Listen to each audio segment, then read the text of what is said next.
Bien-aimés dans le Seigneur, que la grâce et la paix de notre Dieu vous soient données de la part de notre Seigneur et Sauveur Jésus-Christ. Bienvenue dans votre guide d'études bibliques de l'école du sabbat adulte du deuxième trimestre 2020. Comment interpréter les Écritures? Leçon 12.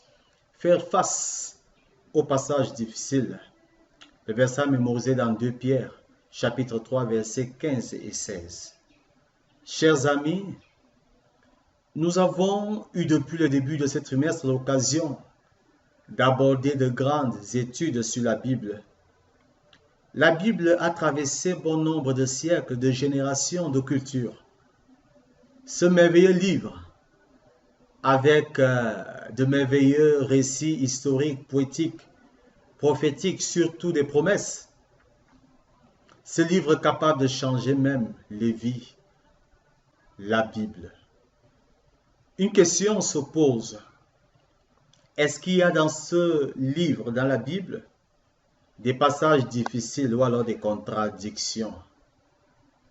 Pour répondre à cette question, nous aborderons deux grands points. Les raisons possibles de difficultés et des contradictions. Et en deuxième point, l'attitude à adopter face aux difficultés et aux contradictions. Alors, quelles sont les raisons possibles des difficultés et des contradictions apparentes? Parce que nous parlons là des contradictions apparentes, car dans la Bible, il n'existe vraiment pas de contradiction. Dans le guide d'études de la Bible, au coin du moniteur à la page 158, il est dit que chaque étudiant sérieux de la Bible doit avoir rencontré des passages de l'Écriture difficiles à comprendre. C'est normal que nous puissions rencontrer des passages difficiles.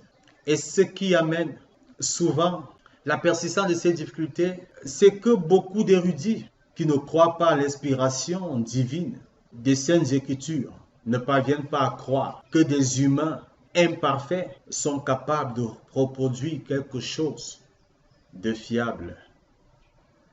Parce qu'ils se disent que la Bible a été donnée par des hommes. Bien-aimés dans le Seigneur, s'il est vrai que les êtres humains sont faillibles et pas toujours véridiques, c'est également un fait que même les êtres humains faillibles sont pleinement capables de discerner et de dire la vérité.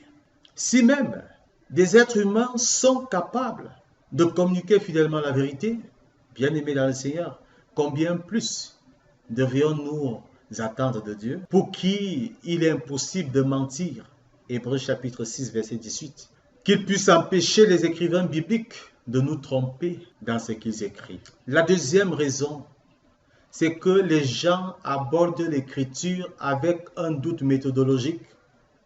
Dans le guide du moniteur à la page 101, il est dit qu'au lieu d'accepter l'écriture par la foi, lorsque nous n'avons pas toutes les informations disponibles, de nombreux érudits critiques n'acceptent ces passages comme dignes de confiance et vrais que lorsque la raison humaine a démontré leur exactitude ou lorsque des preuves externes ont clairement révélé que l'écriture est en harmonie avec soit les découvertes archéologiques ou alors scientifiques.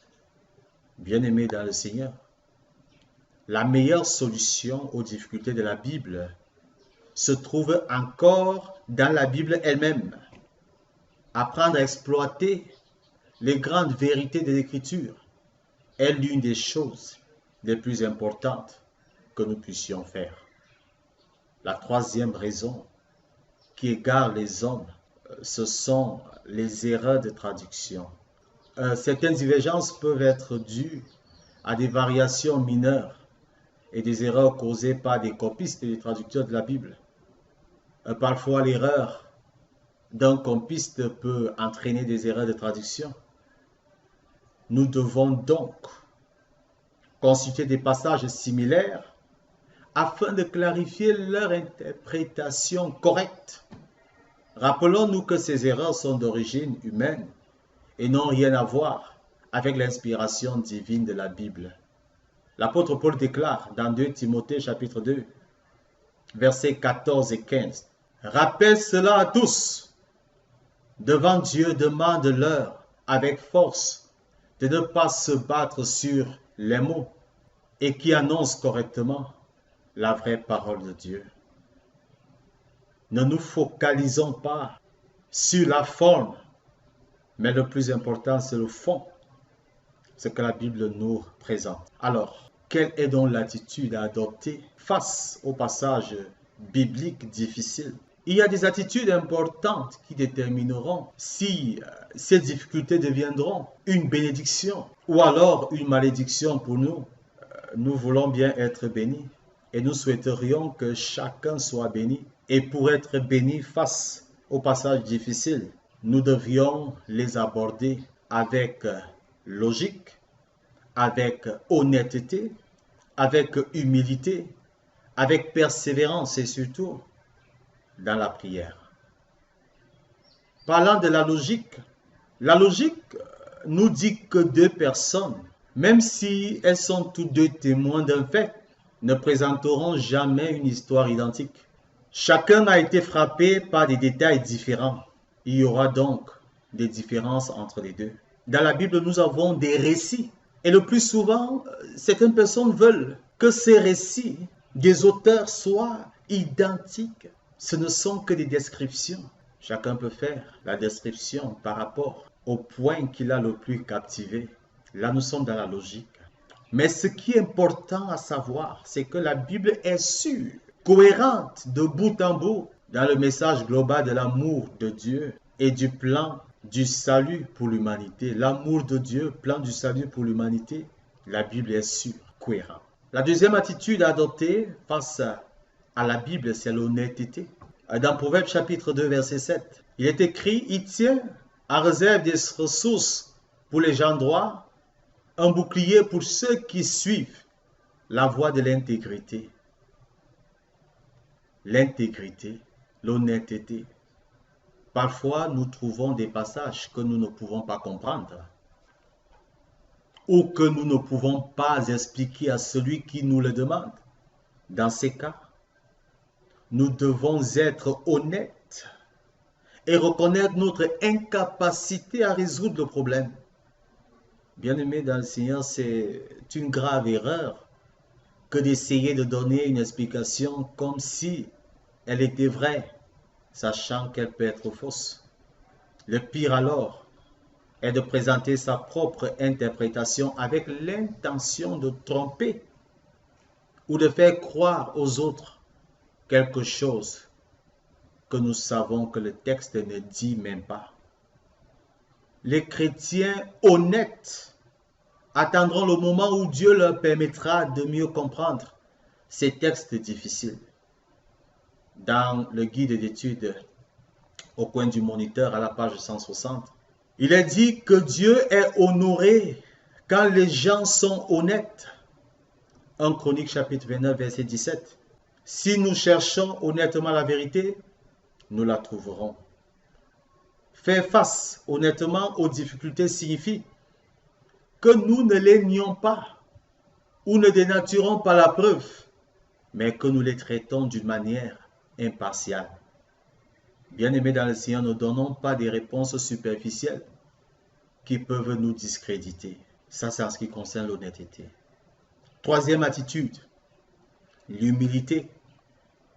Dans Jacques chapitre 4, verset 6, il est écrit « Mais la grâce qu'il accorde est supérieure, puisqu'elle dit « Dieu résiste aux orgueilleux, mais il accorde sa grâce aux humbles. » Dans le coin du moniteur à la page 161, nous voyons que l'orgueil n'a pas besoin d'apprendre, parce que l'orgueil pense qu'il connaît déjà tout. L'humilité, par contre, reconnaît que la vérité n'est pas quelque chose que l'on fait soi-même, mais qu'on la respire de Dieu. Vois 2 Timothée chapitre 3, verset 16. Les gens humbles ont un esprit enseignable et ne prétendent pas avoir toutes les réponses.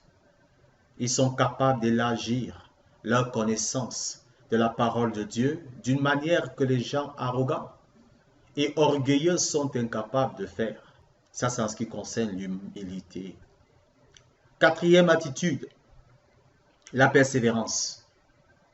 Dans Galates chapitre 6, verset 9, il est écrit, « Ne nous lassons pas de faire le bien, car nous moissonnerons au temps convenable si nous ne nous relâchons pas. » Les textes sont difficiles.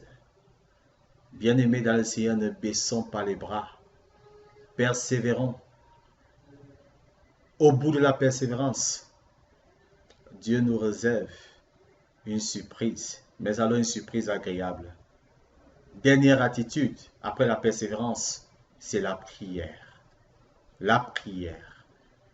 Bien-aimés, Dieu a inspiré les auteurs bibliques afin que nous puissions trouver des explications claires en comparant les différents versets entre eux. Ésaïe chapitre 28, verset 10. Nous n'avons pas besoin de nous tourner vers des sources philosophiques ou scientifiques pour comprendre la vérité révélée dans la Bible. Mieux encore, quand on ne comprend pas quelque chose, on peut le demander directement à l'auteur même. Dieu nous a laissé un moyen de communiquer avec lui. Et ce moyen de communication, c'est la prière.